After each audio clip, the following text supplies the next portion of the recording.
আজকে সকালে আর উনি আর ঘুম থেকে ওঠে নাই, উনি আর বেঁচে নাই। প্লিজ শান্তন, কান্নাকাটি করেন না প্লিজ। আসসালামু আলাইকুম ভাবি, ভালো আছেন? হ্যাঁ, আলহামদুলিল্লাহ। কি হয়েছে সামনে আব্বু? সানোয়ার ভাইয়ার আপনার কি হয়েছে? খাওয়া দাওয়া খাইছেন আপনারা? হ্যাঁ খাবারে খাইছি, কেন কিছু হয়েছে?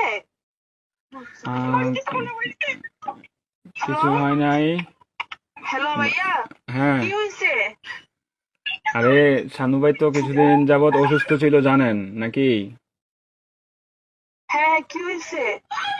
শানু ভাই অনেকদিন যাবত অসুস্থ ছিল, ট্রিটমেন্ট নিছে।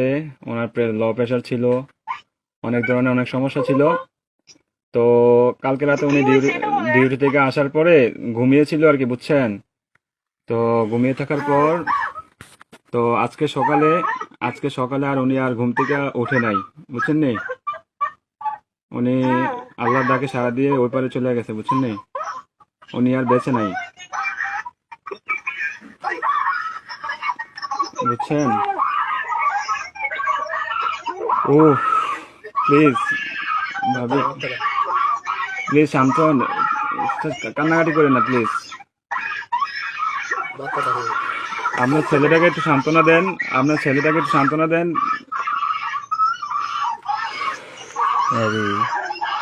প্লিজ প্লিজ কান্না করেন না, সান্ত্বনা দেন।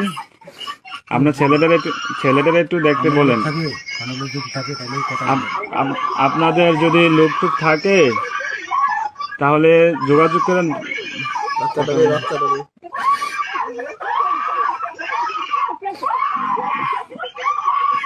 ও আল্লাহ,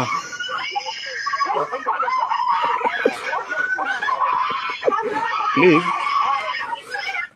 সবাই শান্ত হন, প্লিজ সবাই শান্ত হন, প্লিজ সবাই শান্ত হন, প্লিজ।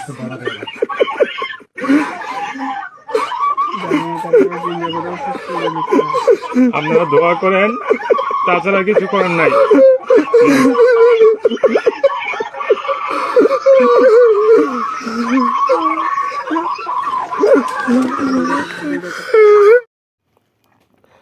আশা করি সবাই ভিডিওটা দেখে বুঝতে পারছেন যে কত কষ্টের, কত হৃদয় বিদারক একটা দুঃসংবাদ।